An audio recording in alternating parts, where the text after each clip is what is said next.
बोलिए सत्यनारायण भगवान की जय। श्री गणेशाय नमः। व्यासुवाच एकदा नैमिषारण्ये ऋषयः शौनकादयः पप्रच्छुर्मुनयः सर्वे सूतं पौराणिकं खलु। मुनि श्रेष्ठ तथा विद्याभूषण श्री व्यास जी श्रोतागणों से कहते हैं, एक समय नैमिषारण्य तीर्थ में शौनक इत्यादि 88,000 ऋषि वृंद एकत्रित होकर के परस्पर विचार कर रहे थे कि कराल कलयुग आ रहा है। इस युग में प्राणियों को महान दुख प्राप्त होगा, अतः इस दुख से लोगों को बचाने के लिए क्या उपाय करना चाहिए। उसी समय जब यह चिंतन चल रहा था, तभी व्यास जी के परम शिष्य पौराणिक सूत जी महाराज अपने शिष्य मंडल के सहित उस स्थान पर पधारते हैं। सूत जी को आया हुआ देख करके ऋषिगण खड़े हो जाते हैं और श्रद्धा पूर्वक उठ करके उन्हें साष्टांग दंडवत प्रणाम करते हैं। तत्पश्चात ऋषियों ने श्री सूत जी को उत्तम एवं पवित्र आसन पर विराजमान करके उनका यथोचित पूजन संस्कार किया और सूत जी महाराज से कहा कि हे भगवान, इस समय आपका आना बहुत ही उत्तम हुआ है। अर्थात हम लोग शोक के सागर में डूब रहे थे, आपने नौका सदृश्य हम लोगों का उद्धार करने के लिए ही पदार्पण किया है। यह बड़ी प्रसन्नता का विषय है। इसीलिए हे प्रभु, कराल कलयुग निकट आ रहा है, तब इस कलयुग में धर्म की रक्षा किस प्रकार से होगी, इस चिंतन से हम सब बड़े दुखी हैं। अतः हे भगवान, व्रत करके अथवा तप करके जिस प्रकार से भी वांछित फल प्राप्त होवे, वह कृपा करके कहिए। ऐसी हम सभी लोगों की सुनने की इच्छा है। तब शौनकादिक ऋषियों की इस प्रकार की प्रार्थना को सुनकर के सूत जी कहते हैं, हे ऋषिगण, आप सभी लोग धन्य हैं। आप जैसे मनुष्य ही सत्य पुरुष कहलाए जाने के योग्य हैं, जो परोपकार के लिए चिंता करते हैं और दुष्टों से कष्ट पाने पर भी उनको हमेशा सुख प्रदान किया करते हैं। हे परोपकारी शौनकादिक ऋषियों, इसी प्रकार का एक प्रश्न एक बार देवर्षि नारद ने भी भगवान श्री नारायण से पूछा था, जैसा आज आप लोगों ने मुझसे पूछा है। तब जिस प्रकार भगवान श्री नारायण ने संध्या वंदन करने के बाद में इस प्रश्न के उत्तर को कहा था, मैं भी संध्योपासन करने के बाद ही इस प्रश्न के उत्तर को कहूंगा। तब सभी शौनकादिक ऋषियों ने कहा कि महाराज जी, ये तो अति उत्तम विचार है, क्योंकि हम सबके भी संध्या वंदन का समय हो गया है। तब संध्या वंदन से निवृत्त होकर के जब सभी लोग श्री सूत जी महाराज के सामने उपस्थित होते हैं, तब सूत जी महाराज ने ऋषियों से कहा कि हे ऋषियों, दत्त चित्त होकर के कथा का श्रवण करना। यदि तुम्हारा ध्यान किसी और तरफ रहेगा तो ना तो तुम मेरे उपदेश से लाभ उठा सकोगे और ना ही अन्य कार्य जो तुम अपने मन में सोच रहे हो वो कार्य तुम्हारा फलदायी होगा। इसीलिए हे ऋषियों, ध्यान पूर्वक सुनो। एक समय नारद मुनि परोपकार की इच्छा से नाना लोकों में भ्रमण करते हुए मृत्युलोक में पधारे। तो मृत्युलोके जनान सर्वान नाना क्लेश समन्वितान। मृत्युलोक में नारद मुनि ने देखा, यहाँ जितने मनुष्य हैं सब अनेक प्रकार के दुखों से दुखी हैं। भांति भांति की योनियों में जन्म लेकर के अपने पापों को भोग रहे हैं। ऐसे प्राणियों को क्लेश से युक्त देख करके मुनि अपने मन में सोचने लगे, उनका दुख किस प्रकार से दूर हो सकता है। यही मन में सोचते हुए, वीणा बजाते हुए, श्रीमन नारायण का गुणगान करते हुए विष्णु लोक में पधारते हैं। अब विष्णु लोक में जाकर के नारद मुनि ने क्या देखा कि शुक्ल वर्ण भगवान 4 भुजाओं से युक्त हैं और उनकी चारों भुजाओं में क्रम से शंख, चक्र, गदा, पद्म तथा उनके कंठ में वनमाला सुशोभित है। ऐसे देवों के देव तथा स्वामी भगवान की नारद मुनि स्तुति करने लगते हैं। कहते हैं, हे भगवान, आपको साष्टांग दंडवत प्रणाम है। आप वाणी और इस मन से परे हैं, आपको प्रणाम हो। आपके अनेक रूप हैं, आपकी शक्तियां अनंत हैं। आप आदि, मध्य और अंत से रहित हैं। आप निर्गुण और तीनों गुणों सत, रज, तम की आत्मा तथा संपूर्ण प्राणियों के आदि कारण और अपने भक्तों के क्लेशों को दूर करने वाले हैं। इस प्रकार नारद जी के मुखारविंद से स्तुति को सुनकर के भगवान प्रसन्न होकर के नारद जी से कहते हैं, हे नारद जी, आपका आगमन इस वैकुंठ लोक में किस कारण से हुआ है? आप क्या चाहते हैं? हे महाभाग, आप मुझसे कहें, मैं उसका यथोचित उत्तर दूंगा। श्री नारायण भगवान के इस प्रकार के प्रिय वचनों को सुनकर के नारद जी कहते हैं, हे भगवान, मैं इस समय मृत्यु लोक से आ रहा हूं। वहां जितने मनुष्य हैं सब अनेक प्रकार के क्लेशों से युक्त हैं और नाना प्रकार की योनियों में जन्म लेकर के पाप कर्म में लीन हैं। इसीलिए हे भव भयहारी भगवान, यदि कोई उपाय जानते हो तो कृपा करके बतलाइए, जिससे उन प्राणियों का दुख छूट जावे। यदि आप मुझ पर कृपा करते हैं, कृपा रखते हैं तो कहिए, मैं सुनता हूं। भगवान जी नारद की इस जिज्ञासा को जान करके बड़े प्रेम भाव से नारद जी से कहते हैं कि अरे नारद, आज तो तुमने बहुत भली बात पूछी है। इससे संसार का कल्याण होगा, प्राणी पापों से मुक्त होकर के परम पद को प्राप्त करेंगे। इसीलिए हे नारद जी, इस देह को हमेशा परोपकार में ही लगाना चाहिए। हे नारद जी, मैं एक बहुत छोटा सा उपाय आपसे कह रहा हूं, इसे ध्यान से सुनिए। इसी से मानव का कलयुग में कल्याण होगा। हे नारद जी, आपके स्नेह से मैं आपसे कह रहा हूं, कलयुग के लिए एक ऐसा उत्तम पवित्र व्रत है जो कि महापुण्य को प्रदान करने वाला है। यह व्रत स्वर्ग और पृथ्वी दोनों में दुर्लभ है। यह व्रत भगवान श्री सत्यनारायण विष्णु भगवान का व्रत तथा पूजन है। जो मनुष्य इस व्रत को धारण करता है वह समस्त दुखों से छूट करके सुखों को प्राप्त करता है और अंत में मोक्ष को जाता है।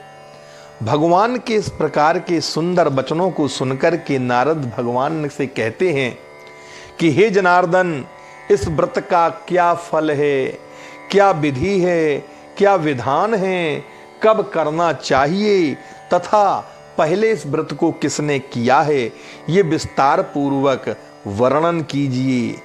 इस प्रकार नारद जी का वचन सुनकर के भगवान कहते हैं कि हे नारद, यह व्रत समस्त दुख तथा शोक को नष्ट करने वाला है, धन धान्य को बढ़ाने वाला है। इसके अतिरिक्त यह व्रत सौभाग्य और संतति तथा सर्वत्र विजय प्राप्त कराने वाला है। यह व्रत किसी भी दिन, किसी भी समय कर सकते हैं। मन में भक्ति भाव और श्रद्धा उत्पन्न होने पर इस व्रत को करने का सबसे शुभ मुहूर्त कहा गया है। विशेष करके सायंकाल के समय ब्राह्मण और बंधु बंधाओं के साथ धर्म में तत्पर होकर के सत्यनारायण स्वामी का पूजन और व्रत करना चाहिए।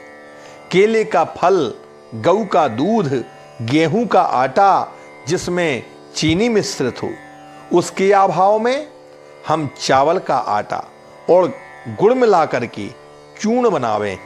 सब पदार्थों को इकट्ठा करके सवाई लगा करके भगवान श्री नारायण को समर्पित करें।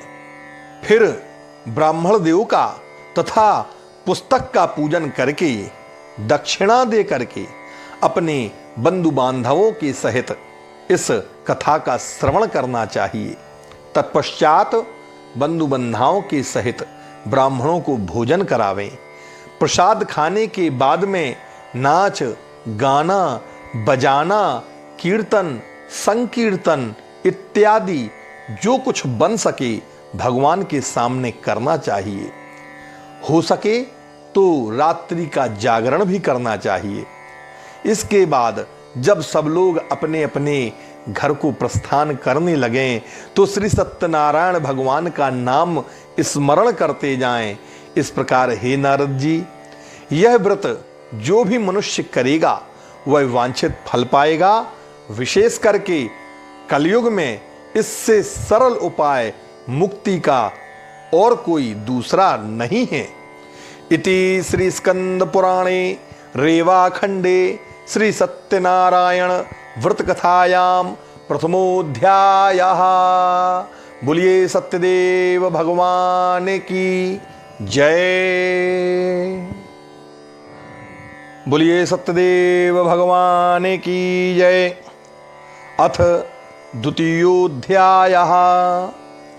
सूत उवाच अथान्यत् संप्रवक्ष्यामि कृतं येन पुरा द्विज कश्चित् काशीपुरे रम्ये यासी द्विप्रोति निर्धनः। श्री सूत जी महाराज शौनकादिक ऋषियों से तथा भगवान जी नारद से व्रतकाल विधि और महात्म्य कह करके आगे सर्वप्रथम इस सत्यनारायण भगवान के व्रत को करने वालों के संबंध में कथन करते हुए कहते हैं कि सुंदर काशीपुरी नगरी में अति निर्धन ब्राह्मण एक हुए हैं जिनका नाम शतानंद था। वे इस प्रकार के दरिद्र एवं कंगाल ब्राह्मण थे कि भूख प्यास से पीड़ित होकर के नित्य इस पृथ्वी पर भिक्षा मांगने के लिए भ्रमण किया करते थे। दुखित ब्राह्मण को देख करके भगवान को दया आ गई। तब भगवान ने स्वयं एक वृद्ध ब्राह्मण का रूप धारण करके उस दुखी ब्राह्मण से आदर पूर्वक पूछा कि हे ब्राह्मण, आप किस लिए दुखी हो करके इस धरा पर नित्य भ्रमण किया करते हैं? हे द्विजोत्तम, सब कुछ कहो, मैं सुनना चाहता हूं। ब्राह्मण बोला, हे भगवान, मैं अति दरिद्र ब्राह्मण हूं, भिक्षा के लिए दिन भर घूमा करता हूं। इसीलिए हे प्रभु, यदि कोई उपाय हो तो कृपा करके बतलाइए जिससे इस भिक्षा मांगने से मुक्ति मिले और मेरे घर की दरिद्रता दूर हो जावे। ब्राह्मण के प्रश्न का उत्तर देते हुए ब्राह्मण अर्थात भगवान बोले कि हे ब्राह्मण देवता, आप सत्यनारायण स्वामी का पूजन तथा व्रत कीजिए, वही वांछित फल देने वाले हैं। अतः हे ब्राह्मण, आप मेरी बात मान करके यह व्रत धारण करें। जो मनुष्य इस व्रत को करता है वह दुखों से छूट करके मुक्ति को प्राप्त कर लेता है। वृद्ध ब्राह्मण रूपी भगवान अंत में इस व्रत का संपूर्ण विधान बता करके अंतर्धान हो जाते हैं। ब्राह्मण देवता अपने मन में सोचने लगे कि वृद्ध ब्राह्मण ने तो बहुत सारी विधि बतलाई है, वह मैं किस प्रकार से कर सकूंगा, क्योंकि प्रातः काल से सायंकाल तक प्रतिदिन मैं भिक्षा मांगता हूं, पर आज तक कभी भी मेरे कुटुंब ने पेट भर के भोजन नहीं किया है। इस चिंता में निमग्न हुए उस शतानंद ब्राह्मण को रात्रि भर नींद नहीं आई। प्रातः काल उठ करके शौच आदि क्रिया से निवृत्त होकर के उसने अपने मन में यह संकल्प किया कि आज के दिन जो कुछ भी भिक्षा मिलेगी उसी से मैं सायंकाल के समय भगवान का पूजन करूंगा।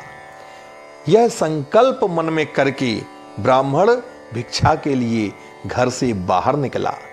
उस दिन भगवान श्री सत्यनारायण देव की उस पर ऐसी कृपा होती है, उसे भिक्षा में बहुत सारा धन प्राप्त हो जाता है। तुलसीदास जी ने लिखा है, जा पर कृपा राम की होई, ता पर दया करे सब कोई। अन्य एक उक्ति कही गई है, राम भये जहि दाहिने सबहि दाहिने ताहि। उस व्यक्ति के भाग्य की क्या सराहना करें जिसके भगवान दाहिने अर्थात सहायक हो जाएं। उस दिन देवताओं ने भी उस ब्राह्मण पर कृपा की, अतः ब्राह्मण ने उसी धन से बंधु बंधाओं को बुला करके प्रसन्नता पूर्वक भक्ति और श्रद्धा के साथ में सत्यनारायण स्वामी का विधि पूर्वक पूजन किया। पूजन और व्रत के प्रभाव से ब्राह्मण सभी दुखों से मुक्त हो गया, समस्त संपत्ति से पूर्ण हो गया। तब से वह ब्राह्मण बराबर हर महीना वह व्रत करने लगता है। इस प्रकार उस उत्तम ब्राह्मण ने सत्यनारायण भगवान का व्रत और पूजन किया, जिससे वह समस्त पापों से छूट करके दुर्लभ मोक्ष को प्राप्त होता है। इस प्रकार जो भी मनुष्य उस ब्राह्मण की भांति सत्यनारायण भगवान का व्रत करेंगे, वे संपूर्ण दुखों से छूट करके मोक्ष को प्राप्त होंगे। इस प्रकार भगवान ने इस व्रत के प्रभाव को नारद जी से कहा था। श्री सूत जी महाराज ने शौनकादिक ऋषियों से प्रश्न किया कि जो कुछ भगवान महात्म्य था वह मैंने आप लोगों के समक्ष कथन कर दिया है, अब आगे क्या कहूं, आप लोग कहिए। तो जो शौनकादिक ऋषि कथा को सुन रहे थे, उन्होंने कहा कि हे महाराज, उस ब्राह्मण से इस व्रत को किस किसने सुना है तथा किस किसने इस व्रत को किया है, यह सारी कथा हम सबकी सुनने की इच्छा है, आप कृपा करके कहिए।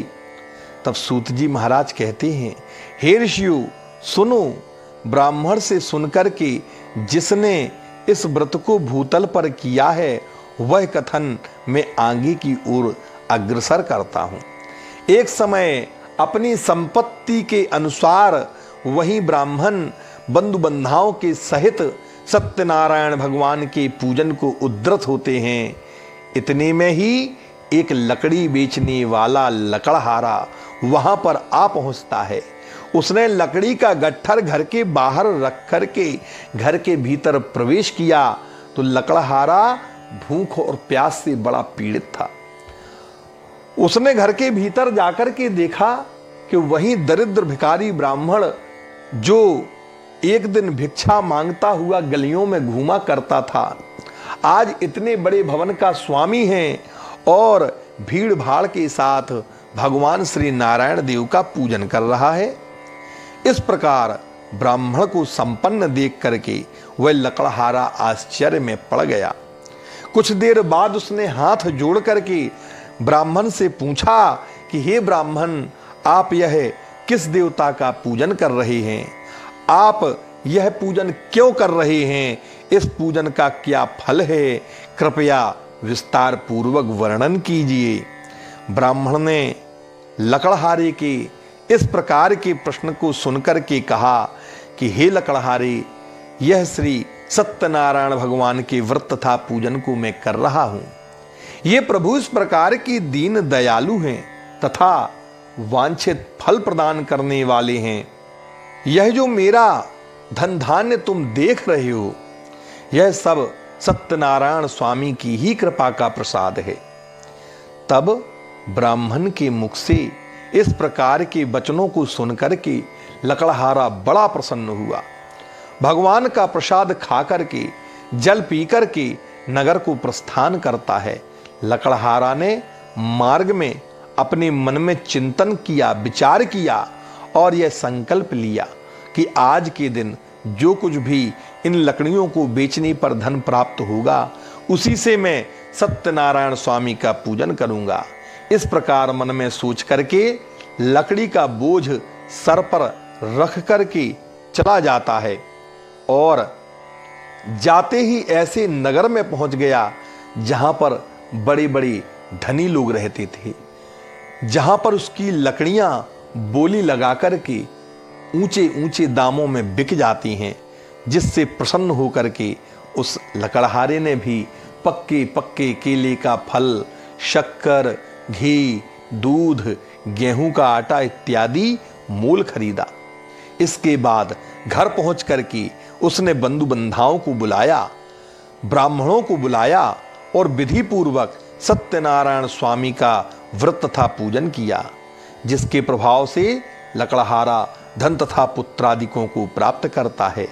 जब तक इस संसार में रहा, सुख भोग किया, अंत में सत्यपुर बैकुंठ धाम को जाता है। इति श्री स्कंद पुराणे रेवाखंडे सत्यनारायण व्रत कथायाम द्वितीयोध्यायः। बोलिए सत्यदेव भगवान की जय। तृतीयोध्यायः। सूत उवाच पुनरग्रे प्रवक्ष्यामि शृणुध्वं मुनिसत्तमाः। पुरा चोल्कामुखो नाम नृपश्चासीन महामतिः। श्री सूत जी महाराज ने सौनकादिक ऋषियों से कहा, हे मुनिसत्तम, ब्राह्मण और लकड़हारा की कथा तो मैं कह चुका और जिसने इस व्रत को किया है वह कह रहा हूं, इसे ध्यानपूर्वक सुनो। प्राचीन काल में एक उल्कामुख नाम के राजा रहा करते थे। वह राजा जितेंद्रिय, सत्यवादी और देव मंदिरों में जाने वाले थे। देवालयों में जाकर के ब्राह्मण और गरीबों को इतना दान दिया करते थे कि उनकी दोबारा मांगने की इच्छा नहीं हुआ करती थी। ऐसे प्रतापी उल्कामुख नाम के राजा, जिनकी पत्नी कमल के तुल्य मुख वाली सती साध्वी थी, और साध्वी इस प्रकार की थी, एक धर्म एक व्रत नेमा, काय बचन मन पति पद प्रेमा। वह मन से, वचन से, कर्म से केवल पति को ही अपना देवता मानती थी। वह भद्रशिला नदी के किनारे अपने पति उल्कामुख नाम के राजा के साथ सत्यनारायण स्वामी का पूजन कर रही थी। उसी समय एक साधु नाम का वैश्य व्यापार के निमित्त नाव पर बहुत सारा धन लादे हुए उस स्थान से निकलता है। तो उसने नौका को नदी के तट पर खड़ी करके वहां जाकर के देखा कि यहां का राजा भगवान की कथा को सुन रहा है और कथा सुनने के लिए पूरा शहर आया हुआ है। इसीलिए उस साधु वैश्य को उस स्थान पर कोई मेला या बाजार जैसा प्रतीत हुआ। तब उसने सोचा कि जब मैं यहां नाव से उतर करके आ ही गया हूं, तो क्यों ना भगवान की कथा को सुन लिया जाए। तो वहां बैठता है, भगवान श्री सत्यनारायण देव की कथा को सुनता है और पूजन समाप्त होने के बाद में हाथ जोड़कर के राजा से प्रश्न करता है। कहता है, राजन, भक्तियुक्त चित्त के साथ आप यह किस देवता का पूजन कर रहे हो और क्यों कर रहे हैं? तब राजा कहता है कि साधु, बंधु बंधाओं के सहित मैं सत्यदेव स्वामी का व्रत तथा पूजन कर रहा हूं। ये प्रभु इस प्रकार के दीन दयालु हैं और वांछित फलों को प्रदान करने वाले हैं कि इनकी कृपा से मेरे घर में राज्य, संपदा सब कुछ है। परंतु मेरे घर में केवल एक ही कमी है कि मेरे यहाँ कोई संतान नहीं है, और भगवान का व्रत ही इस दुख से मुक्त कर सकता है। तब जब राजा के मुख से इस प्रकार के वचनों को साधु बनिया ने सुना तो उसने कहा कि हे राजन, इस व्रत की संपूर्ण विधि आप मुझे भी बताने का कष्ट करिए।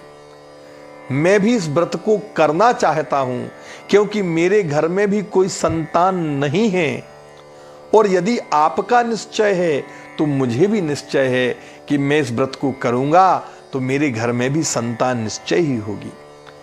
ऐसा राजा से जब उसने निवेदन किया तो संपूर्ण विधि को उसने सुना। सुन करके राजा से भगवान श्री सत्यनारायण स्वामी का प्रसाद लेता है, और प्रसाद लेकर के अपने नगर को आता है, और प्रसाद अपनी पत्नी के हाथ में देता है। कहता है, प्रिय, पुत्र देने वाला एक व्रत में उल्का मुख नाम के राजा से सुन करके आ रहा हूं, और वह व्रत मैं अवश्य ही करूंगा, और वह व्रत मैं अवश्य ही करूंगा। तो साधु की भार्या, जिसका नाम लीलावती था, उसने अपने पति के वचनों को सुना और सुनकर के कहा कि हे नाथ, यह तो अति उत्तम विचार है कि कल प्रातः काल क्यों ना इस व्रत को किया जाए। तो साधु बनिया ने कहा कि प्रिय, अभी व्यर्थ में धन क्यों नष्ट करोगी? जब हमारे घर में संतान होगी तब हम भगवान के इस व्रत को करेंगे। तब स्त्री ने प्रश्न किया, क्या पुत्र से बढ़कर के यह धन मूल्यवान है? तो साधु वैश्य उत्तर देता है कि टका धर्मः टका कर्मः टका ही परमं तपः यस्य गेहे टका नास्ति हा टका टक टकायते। इस प्रकार के तर्क कुतर्कों को करता है, जिसको सुनकर के लीलावती, जो बड़ी विद्वान महिला थी, वो चुप हो जाती है, और उसके पति के द्वारा प्रदत्त जो प्रसाद था भगवान श्री सत्यनारायण स्वामी का, उसको वह ग्रहण करती है। भगवान के उस प्रसाद के प्रभाव से उस लीलावती के गर्भ संबंधी जो भी विकार थे वो दूर हो जाते हैं, और पति के साथ आनंद चित्त वाली लीलावती भगवान के उस प्रसाद के प्रभाव के कारण ही गर्भवती हो जाती है। 10 मास पश्चात एक कन्या उत्पन्न होती है। वह कन्या रत्न की सदृश्य थी। कन्या दिन दिन इस प्रकार बढ़ने लगती है जैसे कि शुक्ल पक्ष का चंद्रमा बढ़ता है। नित्य प्रति कला कला बढ़ने की इस विशेषता के कारण ज्योतिषियों ने उस कन्या का नाम कलावती रखा। इसके बाद लीलावती ने अपने पति से सुंदर वचनों में कहा कि हे स्वामी, आप संकल्प लिए हुए हैं कि मेरे घर में जब भी संतान होगी तो मैं सत्यनारायण स्वामी का व्रत तथा पूजन करूंगा, तो क्या अब वह नहीं करना है? तो साधु वैश्य ने कहा, प्रिय, इस कन्या की बरही, छठी इत्यादि जो संस्कार के कार्यक्रम हुए हैं उसमें मैंने बहुत सारा धन खर्च कर दिया है। अतएव विवाह जब इस कन्या का मैं करूंगा तो धूमधाम के साथ विवाह होगा, और उसी धूमधाम के साथ मैं भगवान श्री सत्यनारायण स्वामी की इस परम पावन व्रत को भी करूंगा।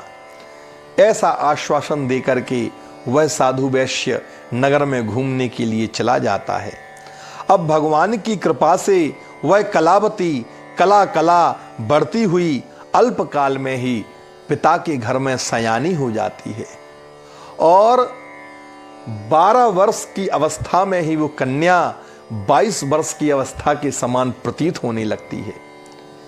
तब एक दिन साधु ने सखियों के साथ घूमती हुई अपनी कन्या को देखा तो मन में विचार आया, मेरी कन्या अब तो विवाह के योग्य हो गई है। दूतों को बुलाया और अपनी कन्या के लिए सुंदर श्रेष्ठ वर खोज करके लाने के लिए कहा।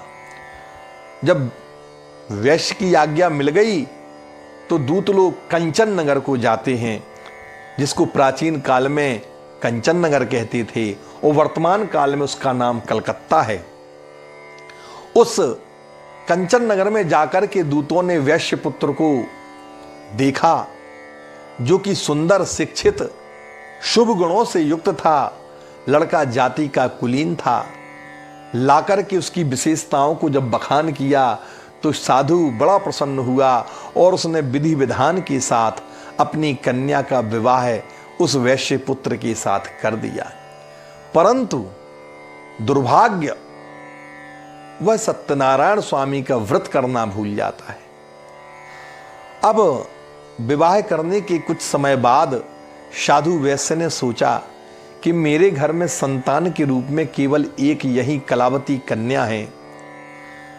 मेरे बाद मेरा इतना बड़ा जो व्यापार है, इसे कौन संभालेगा? तो दामाद को ही अपना व्यापार सिखाना चाहिए। तो दामाद को व्यापार सिखाने के निमित्त नाव पर बहुत सारा धन लाद करके अपने दामाद को साथ लेता है, कुछ नौकरों को भी साथ में लेता है और व्यापार करने के लिए घर से निकलता है। नौका को भद्रशिला नदी से निकाल करके समुद्र में डाल देता है और समुद्र के किनारे तैरता तैरता रत्नपुरी नामक नगर में जाता है, जिसका प्राचीन नाम रत्नपुरी था और वर्तमान काल में रत्नों की नगरी बंबई है। उस रत्नपुरी में जाकर के वह व्यापार करने लगता है, जिसके स्वामी चंद्रकेतु राजा थे। उस समय सत्यनारायण प्रभु ने साधु वैश्य को श्राप दिया कि तुमको भविष्य काल में कठिन से कठिन महान दुख प्राप्त होगा। यह लोभ का फल है। इसीलिए सज्जनों, अपने जीवन में कभी लोभ नहीं करना चाहिए।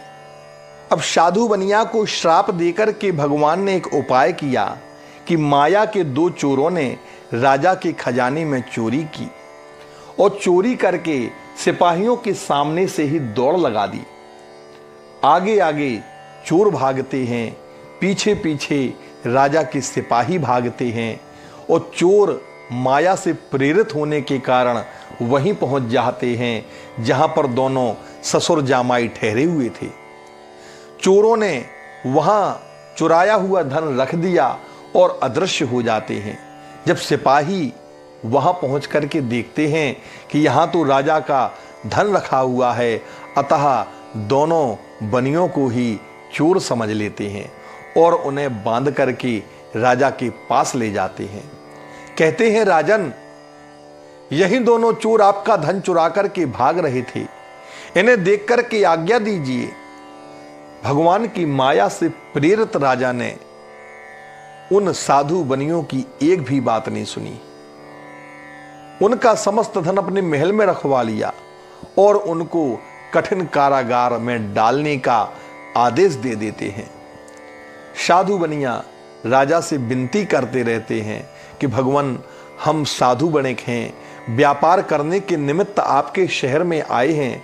तो राजा ने कहा कि तुम लोग व्यापार करने का बहाना करके हमारे शहर में आते हो, दिन में व्यापार करने का नाटक करते हो, रात को हमारे शहर में चोरियां करते हो, बहुत दिन बाद पकड़ में आए हो तो छोड़ नहीं सकते हैं। माया के कारण राजा ने उनकी एक भी बात नहीं सुनी और उनको कठिन कारागार में डाल ही देते हैं। वहां तो उनका यह हाल होता है, घर पर उसकी पत्नी और पुत्री का भी यथा हाल होता है, जैसा हाल साधु वैश्य का हुआ। जो जीवन यापन के लिए धन संपदा छोड़ करके आए थे, वो एक दिन चोर आकर के चुरा ले जाते हैं। माता और पुत्री आदि व्याधि से पीड़ित होकर के भूख प्यास से तड़पने लगती हैं और अंत में घर घर जाकर के भिक्षा मांगने की नौबत आ जाती है। सज्जनों, एक दिन कलावती कन्या भिक्षा मांगने के लिए एक ब्राह्मण के घर में जाती है। वहां उसने देखा कि सत्यनारायण स्वामी का व्रत हो रहा था। वह वहां बैठ कर के भगवान की कथा को सुनती है और बहुत रात बीतने के बाद में जब प्रसाद लेकर के अपने घर को आती है तो उसकी माता उसके इंतजार में बैठी थी। तो उसको बड़ा क्रोध आया। उसने अपनी पुत्री से कहा, पुत्री, स्त्रियों को रात में अकेले नहीं घूमना चाहिए, तुम्हारे मन में क्या है? तब वह कन्या कहती है, माता, मैं सत्य कहती हूं, मैं एक ब्राह्मण के घर में सत्यनारायण स्वामी का व्रत सुनने के लिए, कथा सुनने के लिए बैठ गई थी। जो प्रसाद मिला था वहां पर, उस प्रसाद को कन्या अपनी मां को दिखाती है।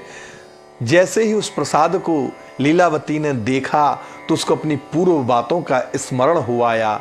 उसने कलावती से कहा, पुत्री, तुम्हारे पिता ने भी सत्यनारायण स्वामी के इस व्रत को करने का मन में संकल्प लिया हुआ था, किंतु उस व्रत को आज तक नहीं किया है। इसीलिए यह हमारा परम कर्तव्य है कि हम उस व्रत को अवश्य करें। तो कल प्रातः काल होते ही हम दोनों मिलकर के भगवान सत्यनारायण स्वामी का व्रत करेंगे। शुभ संकल्पों का सज्जनों शुभ परिणाम हुआ करता है। जैसे ही शुभ संकल्प लिया, प्रातः काल होते ही दोनों स्त्रियों ने स्नान ध्यान करके जब विचार किया ही था कि भगवान की कथा कैसे करें, संकल्प तो ले लिया है, तभी कुछ लोग उनके घर में आ जाते हैं। साधु की पत्नी को देख करके हाथ जोड़ करके कहते हैं कि हे देवी, हम कुछ समय पहले आपके पति से ये धन लेकर के गए थे, अब हमारे पास में धन आ गया है, इसीलिए हम ये धन और इसका जो ब्याज है वो दोनों सेठ जी को वापस देने के लिए आए हैं। और ऐसा कह करके वो उनको द्रव्य प्रदान कर देते हैं। धन की व्यवस्था हो जाने के बाद में दोनों स्त्रियों ने प्रसन्न होकर के पक्के पक्के केले का फल, शक्कर, घी, दूध, गेहूं का आटा, मूल खरीदा, बंधु बंधाओं को बुलाया, ब्राह्मणों को बुलाया, विधि पूर्वक भगवान सत्यनारायण स्वामी का व्रत किया और भगवान के सामने दंडवत प्रणाम किया। प्रभु से प्रार्थना करी कि हे प्रभु, मेरे पति और दामाद यदि शीघ्र वापस आवेंगे तो मैं फिर से आपका व्रत धारण करूंगी। मेरे पति और दामाद से जो कुछ अपराध हो गया हो उसे क्षमा करिए, क्षमा करिए, क्षमा करिए। इस प्रकार व्रत, पूजन, प्रार्थना से प्रसन्न होकर के भगवान ने राजा चंद्रकेतु को रात्रि में स्वप्न दिया और कहा कि राजन, प्रातः काल होते ही दोनों बनियों को कारागार से मुक्त कर दो। उनका जितना धन तुमने छीन लिया है वह उन्हें वापस कर दो। यदि ऐसा नहीं करोगे तो तुम्हारी राज्य, पुत्र और धन सहित तुम्हें नष्ट कर दूंगा। इति आज्ञप्तः, ऐसी आज्ञा दे करके भगवान अंतर्ध्यान हो गए। जैसे ही भगवान अंतर्ध्यान होते हैं सज्जनों, राजा की आंख खुल जाती है और राजा ने देखा कि चिड़ियां बोलने लगी हैं। राजा डर जाता है, स्नान ध्यान करता है, सीधा अपनी राजसभा में जाता है। राज ज्योतिषियों को, विद्वानों को रात्रि का देखा हुआ स्वप्न सुनाता है। स्वप्न को सुनकर के लोगों ने कहा, महाराज, भोर का स्वप्न है, सत्य प्रतीत हो रहा है, तो स्वप्न की आज्ञा के अनुसार ही आचरण करना उचित है।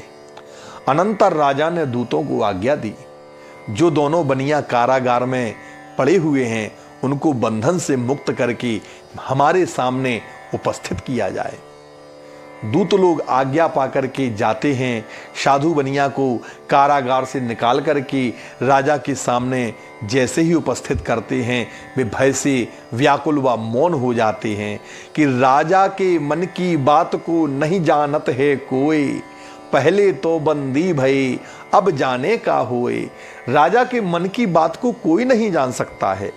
जब चोरी नहीं की थी तब बंधन में डाल दिया, अब क्या करने का मन हुआ है? तो राजा कहता है, साधु, इस समय कोई भय नहीं है, तुम निर्भय हो जाओ। इतना कहने के बाद राजा ने उनकी हथकड़ी कटवाई। बड़े बड़े बाल हो गए थे तो बाल बनवाने की आज्ञा दी, स्नान ध्यान कराया, मीठे मीठे वचन बोल करके उन्हें संतुष्ट किया, नए नए वस्त्र आभूषण पहना करके उन्हें सुसज्जित किया, अपने साथ में बैठाल करके भोजन कराया और कहा, साधु बहुत समय हो गया है, अब तुम अपने घर को प्रस्थान करो, तुम्हारे घर के परिजन तुम्हारी राह देखते होंगे। तो राजा की आज्ञा पाकर के साधु बनिया अपने नगर को प्रस्थान करता है। इते श्री स्कंद पुराणे रेवाखंडे सत्यनारायण व्रत कथायाम तृतीयोध्यायः। बोलिए सत्यदेव भगवान की जय। बोलिए सत्यदेव भगवान की जय। अथ चतुर्थोऽध्यायः।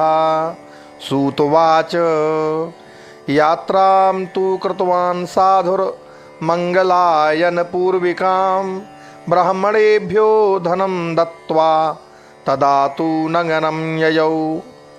श्री सूत जी महाराज शौनकादिक ऋषियों से कहते हैं, हे ऋषियों, साधु बनिया यात्रा से पूर्व मंगल कृत्य करके ब्राह्मणों को धन दे करके अपने रत्नपुर नामक नगर को चलता है। जब वह कुछ मार्ग चला तो भगवान ने सोचा, परीक्षा लेकर के देखें इसका हृदय शुद्ध हुआ है या नहीं हुआ है। अतः दंडी स्वामी का रूप धारण करके साधु बनिया के पास जाकर के उससे प्रश्न करते हैं कि हे साधु, तुम्हारी नौका में क्या वर्तमान है। तब धन के मद में चूर हुए साधु बनिया ने उत्तर दिया, हे दंडी, तुम क्यों पूछते हो? क्या तुम्हारी धन लेने की इच्छा है? मैं तो साधु बनिया हूँ, मेरी नाव में नमक, मसाला, जीरा, लत्ता, पत्ता ये सब भरा हुआ है।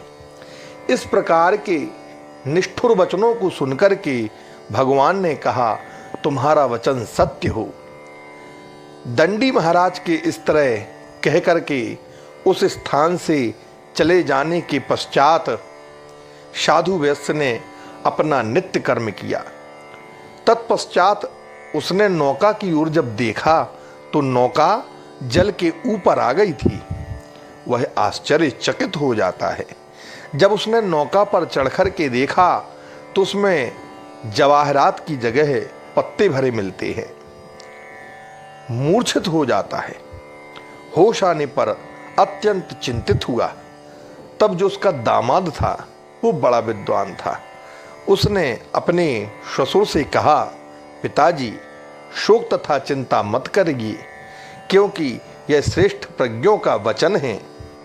गतम शोको न कर्तव्यो भविष्यं नैव चिंतयेत वर्तमानेषु कार्येषु वर्तयन्ति विचक्षणा।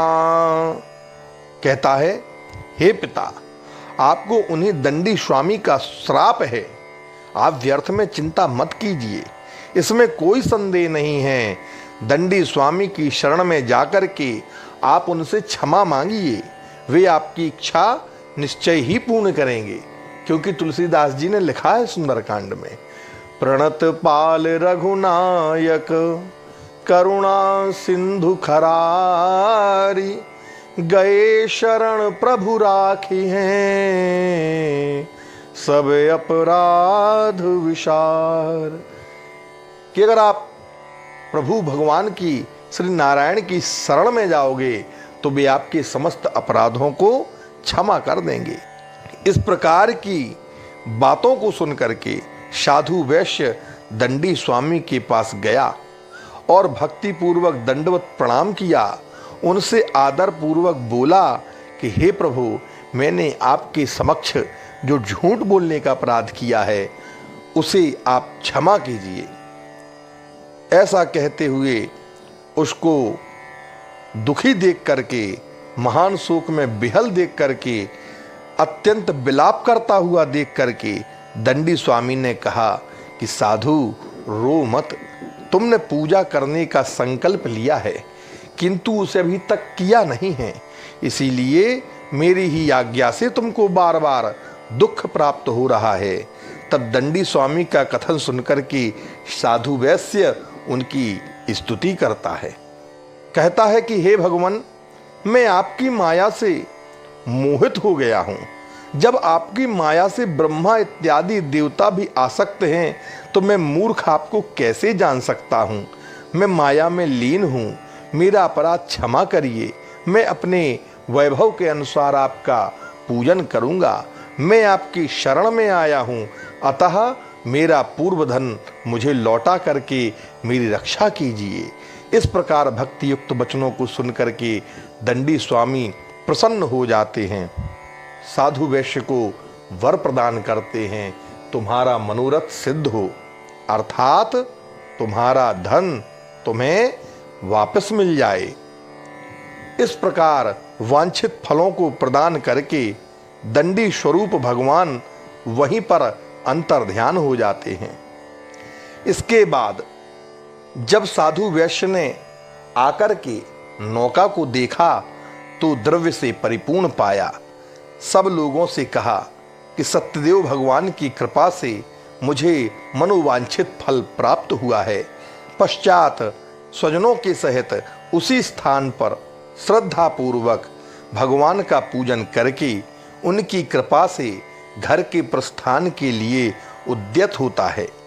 हर्षपूर्वक सत्यदेव भगवान के प्रसाद से नाव की सब चीजों को संभाल करके दामाद और नौकरों को लेकर के साधु वैश्य अपने स्वदेश को रवाना हुआ। कुछ समय के पश्चात वह नगर के निकट पहुंचा तो दामाद से बोला, वह देखो अपना रत्नपुर दिखाई पड़ रहा है। इस प्रकार कह करके उसने अपने द्रव्य की रक्षा करने वाले दूतों को घर भेजाया।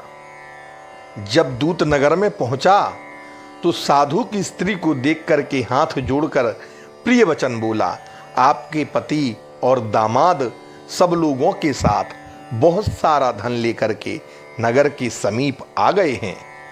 दूतों के मुख से इस प्रकार के वचनों को सुनकर के उस पतिव्रता पत्नी ने प्रसन्न होकर के उसी समय अपनी कन्या से कहा, बेटी तुम सत्यनारायण स्वामी का पूजन करो, मैं शीघ्र ही अपने पति का दर्शन करके आती हूँ।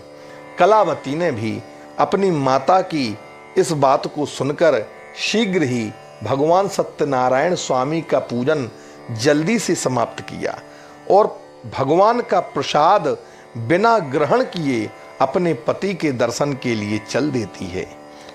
भगवान रुष्ट हो जाते हैं, उसके पति की नाव को द्रव्य सहित जल में डुबा देते हैं। कलावती कन्या जब नदी के किनारे पहुंची तो उसने सभी को देखा परंतु अपने पति को न देखा, तो महाशोक में रुदन करती हुई भूमि पर गिर पड़ती है। इस तरह नौका को डूबा हुआ देख करके अपनी कन्या को अत्यंत दुखी देख करके साधु वैश्य मन में भयभीत हो जाता है और सोचने लगता है कि महान आश्चर्य है। नाव चलाने वाले जो मल्लाह थे वे भी परम चिंता से युक्त हो जाते हैं। इसके बाद लीलावती कन्या को विलाप करता देख करके अपने पति से कहती है, हे स्वामी, देखते ही देखते ये नौका कैसे लुप्त हो गई है। क्या जाने किस देवता की माया है, परंतु सत्यनारायण भगवान के महात्म को जानने की किसमें शक्ति है। कहीं उन्हीं के क्रोध के कारण ही तो ऐसा नहीं हुआ है। तब ऐसा कहकर के विलाप करने लगी। कलावती को गोद में लेकर के लीलावती रोने लगती है। इसके बाद अपने पति को नष्ट हुआ जान करके कलावती मन में विचार करने लगी, जब मेरा पति नष्ट हो गया है तो मेरा जीना सर्वथा व्यर्थ है, अब मुझे सती हो जाना चाहिए। इस तरह मन में सोच करके घर जाती है, अपने पति की खड़ाऊ ले आती है और अपना निश्चय पूरे परिवार को सुनाती है। इस तरह कन्या की बात को सुनकर के वह साधु वैश्य अपनी स्त्री के सहित बहुत दुखी होता है। शोक से अत्यंत दुखित होकर के वह सोचने लगता है, मेरा यह सब वैभव भगवान सत्यनारायण ने ही हरण किया है। या मैं उनकी माया से भ्रम में पड़ गया हूं। तत्पश्चात उसने सभी को एकत्रित किया और सबके सामने अपने मन का मनोरथ प्रकट किया कि यदि सत्यनारायण प्रभु मेरा कष्ट दूर करेंगे तो मैं अपने वैभव के अनुसार उनका पूजन करूंगा, क्योंकि वारंवार मेरी अज्ञानता पर कुपित होकर के वह मुझे कष्ट दिया करते हैं, फिर वही मेरे कष्टों का निवारण भी किया करते हैं। तो मैं तो उन्हीं की शरण में हूं और वही मेरा कष्ट दूर करेंगे। बारंबार धरती पर दंडवत प्रणाम करने लगता है, तब दीन दयालु प्रभु उस पर प्रसन्न हो जाते हैं। पश्चात गगन मंडल से आकाशवाणी होती है, हे साधु, तेरी कन्या मेरा प्रसाद त्याग करके अपने पति का दर्शन करने के लिए आई है, इस कारण से अपने पति का दर्शन नहीं कर पा रही है। यदि कन्या घर जाकर के प्रसाद खाकर के पुनः वापस आएगी तो निसंदेह अपने पति को प्राप्त करेगी। कन्या ने गगनमंडल से आकाशवाणी सुन करके शीघ्र घर आकर के भगवान का प्रसाद खाया। पश्चात जब वह पुनः उस स्थान पर वापस जाती है तो उसने स्वजनों के सहित अपने पति का दर्शन किया। अनंतर कन्या ने अपने पिता से कहा, हे पिता, अब विलंब क्यों करते हैं, अब तो घर को चलिए। इस प्रकार की बातों को सुनकर के साधु वैश्य अत्यंत संतुष्ट हुआ। वहीं पर भगवान श्री सत्यनारायण स्वामी का विधि पूर्वक पूजन करके द्रव्य और बंधु बांधवों के सहित आनंद पूर्वक अपने घर को आता है। इसके पश्चात हर पूर्णमासी और संक्रांति को भगवान सत्यनारायण स्वामी का पूजन करने लगता है। शौनकादिक ऋषियों से सूत जी महाराज कहते हैं कि इस प्रकार साधु वैश्य व्रत के प्रभाव से इस लोक में सुखों को भोग करके अंत में सत्यपुर वैकुंठ धाम को जाता है। इति श्री स्कंद पुराणे रेवाखंडे सत्यनारायण व्रत कथायाम चतुर्थोऽध्यायः। बोलिए सत्यदेव भगवान की जय। अथ पंचमोऽध्यायः। श्री सूत उवाच, अथान्यच्च प्रवक्ष्यामि शृणुध्वं मुनिसत्तमा। आसीत् तुंगध्वजो राजा प्रजापालन तत्परः। श्री सूत जी महाराज ने शौनिकादिक ऋषियों से कहा, हे मुनीश्वरों, मैं और भी एक कथा कह रहा हूं, आप लोग ध्यानपूर्वक इसे भी सुनिए। सत्ययुग में एक तुंगध्वज नाम का राजा था। वह राजा अपनी प्रजा को पुत्र के समान मानता था, उसके पालन में निरंतर लगा रहता था। इस प्रकार का प्रजापालक राजा, उसने भी सत्यदेव प्रभु के प्रसाद को त्याग देने के कारण अत्यंत महान दुख को प्राप्त किया। यह कथा इस प्रकार आती है। एक बार वह राजा वन में आखेट करने के लिए जाता है। बहुत प्रकार के वैनीले पशुओं का संहार करता है। इसके बाद जब वह घर की ओर प्रस्थान किया तो मार्ग में एक स्थान पर वट वृक्ष के नीचे राजा ने क्या देखा कि बहुत सारे ग्वाल बाल बंधु बांधवों के सहित श्रद्धा पूर्वक सत्यनारायण स्वामी का पूजन कर रहे हैं। इस प्रकार देख करके अभिमानवश ना तो राजा वहां पर जाता है, ना ही सत्यदेव प्रभु के सामने अपना मस्तक झुकाता है। पश्चात गोप लोगों ने पूजन समाप्त करने के बाद में सत्यनारायण प्रभु का प्रसाद राजा के समीप लाकर के रखा और अपने अपने स्थान पर आकर के इच्छानुसार प्रसाद ग्रहण करने लगते हैं। तो राजा उस प्रसाद को त्याग करके अपनी सुंदर नगरी को चला आता है। उस प्रसाद को त्याग देने से राजा को अत्यंत कष्ट हुआ। उसके 100 पुत्र थे, मृत्यु को प्राप्त हो जाते हैं। उसका जितना भी धन धान्य था नष्ट हो जाता है। तब राजा अपने मन में सोचता है, सत्यनारायण प्रभु के प्रसाद को त्याग देने से ही मेरी यह दशा हुई है। रंकम करोति राजानाम राजानाम रंकमेव च। रंकम करोति राजानम राजानम रंकमेव च धनिनम निर्धनम चैव निर्धनम धनिनम तथा। भगवान चाहें तो एक पल में राजा को भिखारी और भिखारी को राजा बना सकते हैं। ऐसा मन में निश्चय करके राजा उसी स्थान पर जाता है जहां पर ग्वाल बाल भगवान की कथा कर रहे थे। परंतु ये क्या हुआ, ग्वाल बाल तो राजा को मार्ग में ही मिल जाते हैं।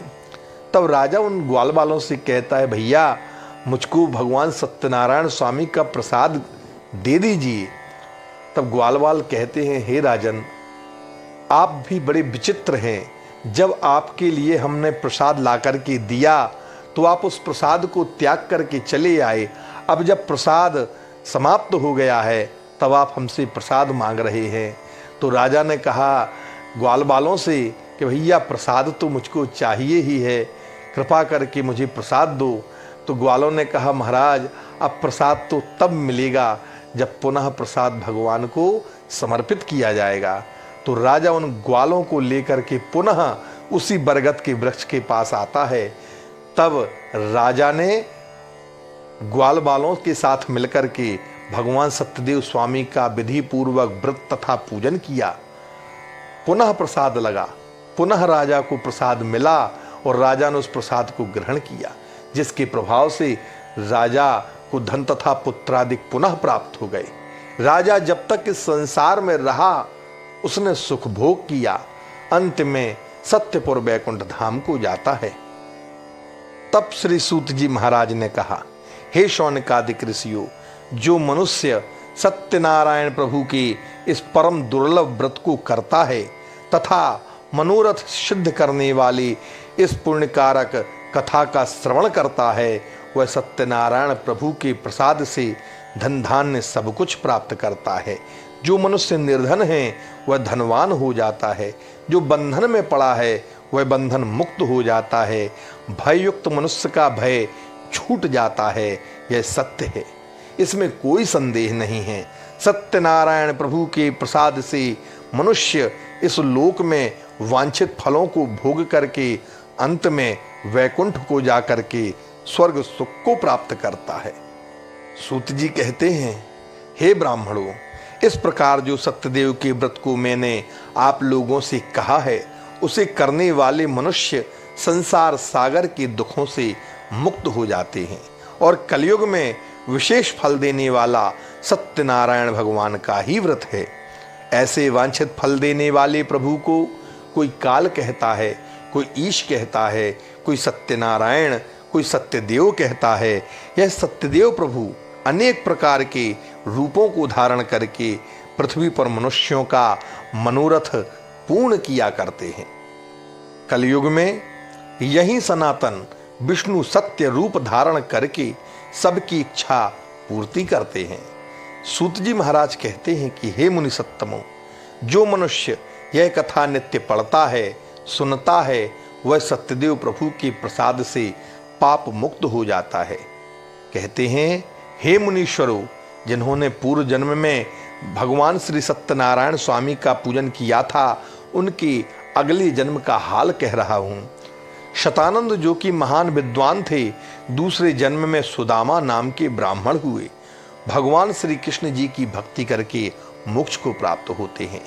भिल्ल लकड़हारा दूसरे जन्म में निषाद राज हुआ और श्री रामचंद्र जी को गंगा पार उतार करके स्वयं उनकी कृपा से भवसागर से पार हो जाता है, अर्थात वैकुंठ धाम को प्राप्त करता है।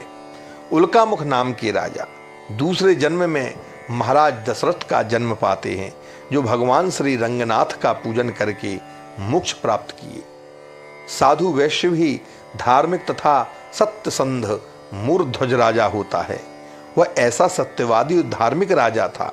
उसने अपनी स्त्री के साथ अपने पुत्र का दाहिना अंग आरा से काट करके ब्राह्मण रूपी श्री कृष्ण को देना स्वीकार किया।